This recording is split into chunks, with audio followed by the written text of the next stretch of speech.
მასშტაბებელი დირექტორი საუბრობდა ბიზნეს კონტრაქტის პირდაპირ ეთერში განაუზდელ გადაცემას. ინფორმაციის თავისუფლების განვითარების ინსტიტუტის შემონაცემებით 2016 წელს საჯარო ინფორმაციის გაცემის თვალსაზრისით ყველაზე დახურული უწყება იუსტიციის სამინისტროა.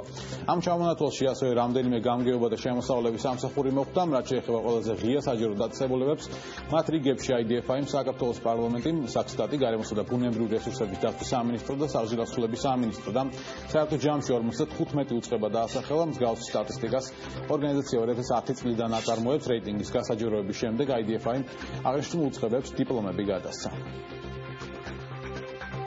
გამოყოფთინ საქართველოს პარლამენტის აპარატს, რომელიც პირველად ჯილდოვდება ჩვენგან, ისევე როგორც საჟელახსულების სამინისტრო, კვლავაც ჯილდოვდებიან წელს ისევე როგორც შარშან გარემოს სააგენტო, ტოლთა და განსახლების სამინისტრო, რეგიონული განვითარების სამინისტრო, ხოლო ყველაზე დახურულ უწყებად სამწუხაროდ ჩვენ ვაჯილდოვებთ იუსტიციის სამინისტროს და მის მთელ სისტემას, რადგან 360 მოთხოვნაზე არც ერთი პასუხი არ მიგვიღია.